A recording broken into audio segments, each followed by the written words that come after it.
Hi guys, మనం ఈరోజు accounting concepts గురించి తెలుసుకుందాం. ఆల్రెడీ అకౌంటింగ్ కాన్సెప్ట్స్ అంటే ఏంటో మనం ఆల్రెడీ ముందే డిస్కస్ చేసుకుందాం. ఆ అకౌంటింగ్ 10 కాన్సెప్ట్స్ ఏవైతే ఉన్నాయో వాటి గురించి మనం చెప్పుకుందాం ఇప్పుడు. అండ్ జనరల్ ఫస్ట్ వచ్చి ఎంటిటీ కాన్సెప్ట్. దీన్నే బిజినెస్ ఎంటిటీ కాన్సెప్ట్ అని కూడా అంటారు. బిజినెస్ ఎంటిటీ కాన్సెప్ట్ ప్రకారం ఏంటంటే business is always separate from personal matters. Business అనేది పర్సనల్ మ్యాటర్స్కి ఎప్పుడు కూడా సెపరేట్గానే ఉంటుంది. బిజినెస్ని వేరేగా చూడాలి, పర్సనల్ మ్యాటర్స్ని వేరేగా చూడాలి. Personal matters in the sense personal financial matters అనమాట. అది ఎందుకు అంటే కనుక ఫర్ ఎగ్జాంపుల్ చూద్దాం. ఇప్పుడు మనం ఇంట్లో రాసే జమా ఖర్చులన్నీ బిజినెస్లో రాసేయకూడదు కదా, బిజినెస్ డాక్యుమెంట్స్లో, అంతే కదా. పెద్ద పెద్ద కంపెనీస్లో ఎలాగో రాయరు, చిన్న చిన్న స్టోర్స్లో అయినా సరే మామూలు జనరల్ జమా ఖర్చులన్నీ ఇంట్లో ఖర్చులు వేరే, బిజినెస్ ఖర్చులు వేరే. ఆ రెండు కలపకూడదు. మనం కలిపితే ప్రాఫిట్ అనేది సరిగ్గా మనకే తెలియదు, అది మనకే నష్టం. నెక్స్ట్ ఇంకా క్లియర్గా చెప్పాలంటే క్యాపిటల్ అనే టర్మ్ మనం ఎప్పుడు యూజ్ చేస్తాం. క్యాపిటల్ అంటే ఏంటి? జనరల్గా ఒక ఓనర్ తన బిజినెస్లోకి కాస్త మనీ ఫండ్స్ అనేవి తేవడం. బట్ దాన్ని కూడా మనం ఒక లైబిలిటీ అంటే అప్పుగా చూపిస్తున్నాం. అతను తెచ్చే డబ్బుని అతని బిజినెస్లోనే అతను అప్పుగా చూపించుకుంటున్నాడు. ఎందుకంటే అకౌంటింగ్ ప్రకారం బిజినెస్ అనేది వేరు, పర్సనల్ ఫండ్స్ అనేవి వేరు పూర్తిగా. అందుకనే దాన్ని సైతం మనం అప్పుగా చూపిస్తాం. ఓవరాల్గా ఏంటంటే business is separate from personal financial matters, అంతే. నెక్స్ట్ గోయింగ్ కాన్సర్న్ కాన్సెప్ట్ ప్రకారం ఏంటంటే business will continue at least for some time and it is must. Business అనేది ఎప్పుడైతే బిజినెస్ అనేది మొదలు పెడతాడో అది కొంతకాలం అన్నా ఖచ్చితంగా రన్ చేసి తీరాలి. అది ఖచ్చితంగా. ఎందుకు అంటే కనుక ఇప్పుడు చాలామంది చూస్తుంటే ఏదో షాప్ పెడతారు, నెల తర్వాత తీసేస్తారు. ఎందుకు తీసామంటే లాభాలు రావట్లేదు అంటారు. ఇప్పుడు ఒకటి మనం అర్థం చేసుకోవాలి, మనం ఒక బిజినెస్ పెట్టంగానే వెంటనే కస్టమర్స్ వచ్చేయాలంటే రారు. ఆ కస్టమర్, ఆ కన్స్యూమర్ అనేవాడు ఆల్రెడీ ఎక్కడో ఒక చోట వేరే స్టోర్లో ఆల్రెడీ అట్రాక్ట్ అయి ఉంటాడు. వాడిని మనం అట్రాక్ట్ చేసుకోవాలంటే అది కాస్త కష్టమైన పనే. మనం బిజినెస్ పెట్టంగానే అందరూ వచ్చేయాలంటే రారు. అందుకని బిజినెస్ అనేది కాస్తసేపు మనం రన్ చేసి రకరకాల స్ట్రాటజీస్ అనేవి మనం వాడాలి. అది మన ప్రాబ్లం అది. అందుకని బిజినెస్ అనేది కొంతకాలమైనా రన్ చేయాలి ఖచ్చితంగా. అదే గోయింగ్ కాన్సెప్ట్ అంటే. Irrespective of profits or losses, కొంతకాలమైనా ఫస్ట్ బిజినెస్ అనేది రన్ చేయాలి. Next money measurement concept. Anything that is measurable in terms of money is only recorded in financial records of business. అంటే జనరల్గా మనం ఫినాన్షియల్ రికార్డ్స్లో జర్నల్లో కానీ లేదా లెడ్జర్లో కానీ, బేసిక్గా జర్నల్ అనుకోండి, జర్నల్లో మనం ఏం రికార్డ్ చేస్తాం? జనరల్గా మనీ రిలేటెడ్ మ్యాటర్సే కదా. ఇప్పుడు ఫర్ ఎగ్జాంపుల్ ఒక కన్జ్యూమర్ మా స్టోర్కి వచ్చాడు, ఏదో గూడ్ గురించి కనుక్కున్నాడు. సపోజ్ నేను ఒక ఎలక్ట్రిసిటీకి సంబంధించిన గూడ్స్ అమ్ముతున్నాను అనుకోండి. ఏదో సమ్ ఎల్ఈడి బల్బ్ గురించి కనుక్కోవడానికి ఒక కస్టమర్ వచ్చాడు. ఆ కస్టమర్ వచ్చి సమ్ ఏదో డిస్కస్ ఏది బెస్ట్ అవన్నీ ఏదో అడిగాడు నన్ను. అదంతా నేను తెచ్చి రాయాను కదా. జస్ట్ అతను పర్చేస్ చేస్తే నాకు మనీ వస్తుంది, అతనికి గూడు వెళ్తుంది, అది నేను రికార్డ్ చేసుకుంటాను. ఎందుకంటే అది అవసరం కాబట్టి. అనవసరమైనవన్నీ మనం రాసుకొని అవసరం లేదు. Anything that is measurable in terms of money is only recorded in financial records of the business. అదే ఈ మనీ మెజర్మెంట్ కాన్సెప్ట్ అంటే. అండ్ ఇక్కడ గోయింగ్ కాన్సర్న్ కాన్సెప్ట్లో అట్లీస్ట్ ఫర్ సమ్ టైమ్ అన్నాను కదా. చాలా డాక్యుమెంట్స్లో ఏమని రాస్తుందంటే అట్లీస్ట్ 1 year అని రాసి ఉంటుంది, కానీ మెజారిటీ ఆఫ్ డాక్యుమెంట్స్లో అట్లీస్ట్ ఫర్ సమ్ టైమ్ అని రాసి ఉంటుంది. And cost or historical cost concept అంటే ఇక్కడ దీని ప్రకారం ఏంటంటే మనం జనరల్గా బ్యాలెన్స్ షీట్లో అసెట్స్ని చూపించుకుంటాం. అవి ఎప్పుడు కూడా assets are valued at there purchasing price only. అంటే ఫర్ ఎగ్జాంపుల్ ఒక మెషిన్ కొన్నాను నేను, 25,000 పెట్టి మెషిన్ కొన్నాను. అదే ఎప్పుడు వాల్యూ చేసుకుంటూ ఉండాలి నేను. డెప్రిషియేషన్ క్యాలిక్యులేట్ చేస్తాం, అవన్నీ వేరు అనుకోండి. కానీ ఆ డెప్రిషియేషన్ అనేది కూడా వేటి మీద క్యాలిక్యులేట్ చేస్తామంటే ఆ ఒరిజినల్ ప్రైస్, మనం పర్చేసింగ్ ప్రైస్ ఉంటుంది కదా, 25,000 పెట్టి అసెట్ కొన్నామంటే అదే హిస్టారికల్ కాస్ట్ దానికి. అందుకని ఆ ప్రైస్ బేసిస్ మీదే ఏది చేసినా చేస్తాం మనం ఆ అసెట్ ఓరియంటెడ్గా. ఓకే, ఆ అసెట్ క్యాలిక్యులేట్ చేసే ఇది మనం ఎప్పుడు కూడా ఆ హిస్టారికల్ ప్రైస్, దాని ఒరిజినల్ ప్రైస్ మనం ఎంత అయితే పెట్టుకుంటామో ఆ వాల్యూయే మనం చూపించాలి. అయితే కొన్ని అజంప్షన్స్ ఉంటాయి దానికి, అవి నెక్స్ట్ కాన్సెప్ట్స్లో చూద్దాం మనం. ఫర్ ఎగ్జాంపుల్ మనం ఇక్కడ రియలైజేషన్ కాన్సెప్ట్ అనేది చూస్తే కనుక according to this concept profit is to B valued only if it is must and should be displayed. అంటే మనం ఇక్కడ హిస్టారికల్ కాస్ట్ మాత్రమే చూపించాలి అనుకున్నాం కదా ఒక అసెట్ని. ఇక్కడ అలాగే కాదు, హిస్టారికల్ కాస్ట్లో కొన్ని చూపించక్కర్లా. ఫర్ ఎగ్జాంపుల్ మనం ల్యాండ్ ఉంది, అది ఎప్పుడో 50 years బ్యాక్, అది బాగా లాంగ్ టర్మ్ బిజినెస్ అనమాట, ఎప్పటి నుంచో చేస్తున్నాం అనుకుందాం. 50 years బ్యాక్ కొన్నాను నేను ఆ ల్యాండ్. ఏకర్ వచ్చి 1 lakh కొన్నాను అనుకుందాం. ఇప్పుడు అది 1 crore అయింది. కానీ నేను ఆ ₹1,00,000 చూపిస్తానంటే కుదురుతుందా? ప్రాక్టికల్గా ఆలోచించండి, కుదరదు కదా. ఖచ్చితంగా నేను డాక్యుమెంట్ ప్రైస్ అనేది మార్చి చూపించాలి. అంటే ఖచ్చితంగా ఆ అసెట్ వాల్యూ చేంజ్ చేయాలి అన్నప్పుడు ఖచ్చితంగా చేంజ్ చేసి తీరాలి మనం. అదే రియలైజేషన్ కాన్సెప్ట్ అకార్డింగ్ టు. అది మెయిన్గా ఈ రియలైజేషన్ కాన్సెప్ట్ దేనికి యూజ్ అవుతుంది అంటే కనుక సెల్లింగ్ పర్పస్కి యూజ్ అవుతుంది. Sale purpose. According to this concept profit is to B valued only if it is must and should be displayed. Mainly use for sale purpose. అంటే జనరల్గా ఎక్కువ పర్సెంట్ మనకి ప్రాఫిట్ వచ్చేసింది. ఇప్పుడు ₹1,00,000 పెట్టుకున్నాను ఎప్పుడో 50 ఏళ్ళ క్రితం. ఇప్పుడు నేను అది 2 కోట్లు అమ్ముకున్నాను అనుకోండి, నాకు చాలా ఎక్కువ పర్సెంట్ అనేది ప్రాఫిట్ వచ్చేస్తుంది. అంటే దాని అర్థం ఎక్కువ ట్యాక్స్ అనేది కూడా కట్టాలి. కానీ లెక్క ప్రకారం మరీ అంత అవసరం లేదు కదా. అప్పుడు కరెన్సీ వాల్యూ వేరు, ఇప్పుడు కరెన్సీ వాల్యూ వేరు, ఇప్పుడు ల్యాండ్ వాల్యూ వేరు, ఇప్పుడు ఏకంగా ₹1,00,00,000 ఉంది. అది నేను అంతా చూపించుకోవచ్చు అనమాట. ఎందుకంటే తప్పదు ఇప్పుడు ఖచ్చితంగా చూపించాలి కాబట్టి. అదే realisation concept. And then dual aspect concept. Every debit has a corresponding credit and every credit has a corresponding debit. మనం ట్రాన్సాక్షన్ రాస్తాం జర్నల్ ఎంట్రీలో, something debit to something credit. అది మీకు జర్నల్ ఎంట్రీ చేసేటప్పుడు అర్థమవుతుంది. ఇప్పుడు దాని గురించి చెప్పడం, ఫర్ ఎగ్జాంపుల్ ఒక బిజినెస్ స్టార్ట్ చేద్దాం అనుకుంటున్నాం.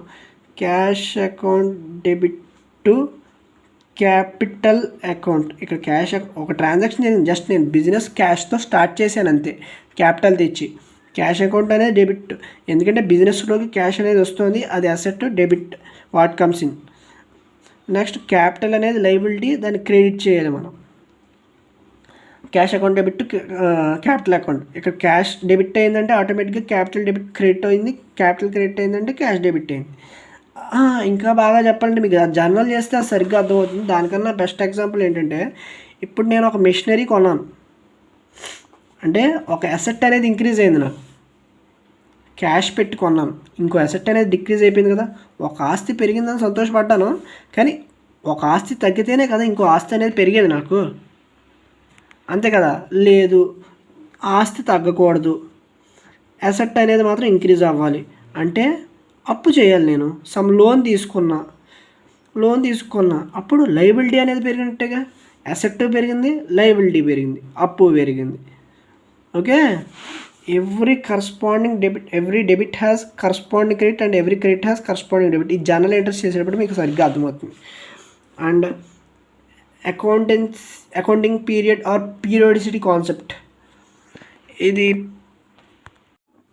ఇక్కడ మనం చూస్తే కనుక profit is only calculated for certain period, that is mainly 12 months. జనరల్గా మనం ప్రాఫిట్ అనేది క్యాలిక్యులేట్ చేస్తాం, కానీ ప్రాఫిట్ ఎలా క్యాలిక్యులేట్ చేస్తాం అసలు? జనరల్గా ఈ రోజుల్లో అయితే 1st April నుంచి నెక్స్ట్ ఇయర్ మార్చ్ 31st వరకు క్యాలిక్యులేట్ చేస్తాం. ఫినాన్షియల్ ఇయర్ అని దాన్నే అంటున్నాం మనం. అంటే ఆ ఇయర్ వరకు కూడా డేటా అంతా తీసుకుని పర్చేస్ కానీ, సేల్స్ కానీ, ఎక్స్పెన్సెస్ కానీ, ఇన్కమ్స్ కానీ, వేరే ఏవైతే ఉంటాయో అవన్నీ తీసుకుని ఫైనల్గా ప్రాఫిట్ అనేది చూపిస్తున్నాం మనం, అంతే కదా. జనరల్గా ఇదివరకు మరీ ఎన్ని రూల్స్ లేనప్పుడు 3 monthsకి, 4 monthsకి, 6 monthsకి, 1 monthకి అలా ఇష్టం వచ్చినట్టు చూపించుకునేవారు. కానీ ఇప్పుడైతే జనరల్గా 12 months, అది కూడా 1st April to next year 31st March వరకు అది ఫినాన్షియల్ ఇయర్ అవుతుంది అనమాట. అంటే ఇక్కడ ఏంటంటే profit is only calculated for certain period. ఖచ్చితంగా ప్రాఫిట్ అనేది క్యాలిక్యులేట్ చేయాలి అంటే కనుక మనం ఒక పీరియడ్ని బేసిస్గా తీసుకోవాలి. ఈ సంవత్సరం ఇంత లాభం వచ్చింది, నేడు సంవత్సరం ఇంత లాభం వచ్చిందని చెప్తూ ఉంటారు. అక్కడ ఒక పీరియడ్, ఒక సంవత్సరం అనేది ఒక పీరియడ్ కింద తీసుకున్నట్టే కదా. అదే accounting period are periodicity concept అంటే. అండ్ జనరల్గా మన మేనేజరియల్ అకౌంటింగ్లోకి వచ్చేసరికి కంపేర్ చేస్తారు. ఎలా కంపేర్ చేస్తారు? ఇప్పుడు 6 months ఒక 6 months డేటాని 12 months డేటాతో క్యాలిక్యులేట్ చేయడం కరెక్ట్ కాదు కదా. ఈక్వల్ పీరియడ్ డేటా అనేది ఉండాలి మనకు ఖచ్చితంగా ఎప్పుడు కూడా.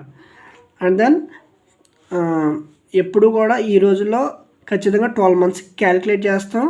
అండ్ ఎప్పుడైనా కంపేర్ చేసేటప్పుడు కూడా సేమ్ పీరియడ్ అనేది ఉండేలా చూసుకోవాలి. ఇది కూడా చెప్పుకున్నాం. Next matching concept. Revenues and expenses must relate to a particular period.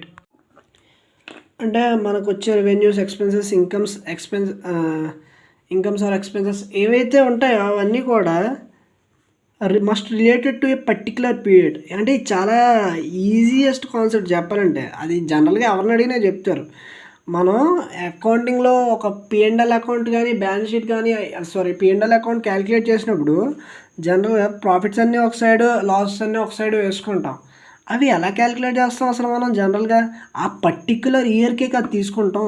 ఈ సంవత్సరం లాభాలతో వచ్చే సంవత్సరం ఎక్స్పెన్సెస్ని 2017, 2018 తీసుకుంటే కనుక మనకు 2017 P&L అకౌంట్ కావాలి అంటే కనుక మనం financial to say that 17 to 18, 2018 to 19 ఈ డేటానే మనం తీసుకోవాలి. ఎందుకంటే ఫినాన్షియల్ ఇయర్నే మనం ఎప్పుడు కూడా బేసిస్ చేసుకుంటాం కాబట్టి. అంటే 2017 April 1 to 2018 March 31 అదొక ఇయర్ అనమాట మనకి. 2018 April 1 to 2019 March 31 అదొక ఇయర్. ఈ 2 years డేటా కనుక మనం తీసుకుంటే కనుక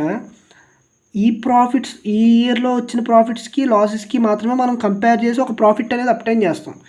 ఈ year profits or losses compare చేసి మాత్రమే ఒక ప్రాఫిట్ ఆర్ లాస్ అనేది అప్టైన్ చేస్తాం చివరికి. అంతే తప్ప ఈ ఇయర్ ప్రాఫిట్స్ని, ఈ ఇయర్ లాస్ని కంపేర్ చేసి ఇంత ప్రాఫిట్ వచ్చింది లేదంటే లాస్ వచ్చింది అని చెప్పడం కరెక్ట్ కాదు కదా. ఏ ఇయర్కి ఆ ఇయరే ప్రాఫిట్, ఏ ఇయర్కి ఆ ఇయరే లాస్. అదే revenues and expenses must relate to a particular period in order to obtain particular profit or losses to particular period. అదే matching concept. Next evidence concept అంటే ఏం లేదు. Proof of transaction is to be maintained or to be shown. ఎందుకంటే ఒక transaction జరిగింది, ఒక asset జరిగింది అనుకోండి, ఒక అసెట్ కొన్నాం, అది లీగల్గా కొన్నామా లేదా అనేది గబుక్కుని ఏ ఐటీ రైడ్ జరిగినప్పుడు మనకి ఒక ప్రూఫ్ అనేది ఉండాలిగా. అంతే కదా. దానికి సంబంధించిన బిల్లింగ్ కానీ అదంతా కూడా ట్యాక్స్ పర్పస్ కానీ ఇంకే పర్పస్ అయినా అవ్వచ్చు. ప్రూఫ్ ఆఫ్ ట్రాన్సాక్షన్ అనేది మనకి ఖచ్చితంగా ఉండాలి దేనికైనా సరే. అదే ఎవిడెన్స్ కాన్సెప్ట్ అనమాట. ఎవిడెన్స్ పేర్లోనే ఉంది. నెక్స్ట్ అక్రూవల్ కాన్సెప్ట్ వచ్చి transaction related to previous or future accounting years are also recorded in books of present accounting years. అంటే ఆల్రెడీ అయిపోయిన అకౌంటింగ్ ఇయర్ లేదంటే ఫ్యూచర్లో వచ్చే అకౌంటింగ్ ఇయర్లో జరగాల్సిన ట్రాన్సాక్షన్స్ కూడా మనం ప్రజెంట్ అకౌంటింగ్ ఇయర్లోనే రికార్డ్ చేస్తాం. అదేంటంటే అవుట్ స్టాండింగ్ శాలరీస్ అని ఉంటాయి. మనం లాస్ట్ జరిగిన అకాడమిక్ ఇయర్లో ఒక పర్సన్ ఆర్ గ్రూప్ ఆఫ్ పర్సన్స్కి మనం శాలరీస్ ఇంకా ఇవ్వాలా, కానీ ఖచ్చితంగా ఇచ్చి తీరాలి కదా. ఇవ్వకపోతే అది పెద్ద కేసు అవుతుంది కదా. ఖచ్చితంగా మన దగ్గర పనిచేసిన వాళ్ళకి మనం శాలరీస్ అనేవి ఇవ్వాలి. అప్పుడు ఏదో కారణాల వల్ల అలా నష్టాలు వచ్చో లేదంటే మనం అవైలబుల్ లేకో వాళ్ళు అవైలబిలిటీలో లేకో ఏదో జరిగింది, మొత్తానికి ఇవ్వలేకపోయాం. అవి ఇవ్వాలి. సంవత్సరం అయిపోయింది అలాగని ఇవ్వాలంటే కుదరదుగా. అందుకని out standing expenses, out standing అంటే ఎట్ టు బి పెయిడ్ అని అర్థం. అవుట్ స్టాండింగ్ శాలరీస్ అలాగా మనం అంటే లాస్ట్ ఇయర్ ఇవ్వలేకపోయాం, ఈ ఇయర్ ఇస్తాం. ఈ ఇయర్ మనం జర్నల్లో అవుట్ స్టాండింగ్ ఎక్స్పెన్సెస్కి సంబంధించిన జర్నల్ ఎంట్రీ వేసుకుంటాం. తర్వాత శాలరీస్ పే చేసినప్పుడు శాలరీస్కి సంబంధించిన జర్నల్ ఎంట్రీ వేస్తాం. అది మీకు జర్నల్లో బాగా అర్థమవుతుంది. అలాగే ప్రీపెయిడ్ ఇన్కమ్, మనం ఫర్ ఎగ్జాంపుల్ ముందుగానే ఒక అసెట్ అమ్మి ముందుగానే కాస్త ఇన్కమ్ అనేది గెయిన్ చేసాం. ఫర్ ఎగ్జాంపుల్ ప్రీపెయిడ్ రెంట్ అనుకోండి. Prepaid rent next year pay చేయాలి మనం లెక్క ప్రకారం. నెక్స్ట్ ఇయర్ పెరిగిపోతుందేమో అని ముందే పే చేస్తాం మనం. ప్రీపెయిడ్ ఇన్కమ్ కాదు, ప్రీపెయిడ్ రెంట్ అనమాట. నేను బై మిస్టేక్ రాసినది. ముందే పే చేశాను నేను. నెక్స్ట్ ఇయర్ రెంట్ పెరిగిపోతుందేమో అని రెంట్ పెంచకుండా ఉండడానికి వాళ్ళతో డీలింగ్ కుదుర్చుకుని ముందుగానే పే చేస్తాను నేను. అది నేను అకౌంటింగ్ రికార్డులో చూపించాలిగా పే చేసినట్టు. అందుకని ఆ ప్రీపెయిడ్ రెంట్ అనేది మెయింటైన్ చేశాను అనమాట, రికార్డ్ చేశాను అనమాట. అదే అక్రూవల్ కాన్సెప్ట్. అంటే ఈ ట్రాన్సాక్షన్స్ జనరల్గా ఈ అకౌంటింగ్ ఇయర్కి సంబంధించినవి కాదు, కానీ మనం రాసుకోవచ్చు రూల్స్ ప్రకారం కూడా. ఓకే గైస్, మీకు ఏమైనా డౌట్స్ ఉంటే కనుక కామెంట్ సెక్షన్లో మెన్షన్ చేయండి.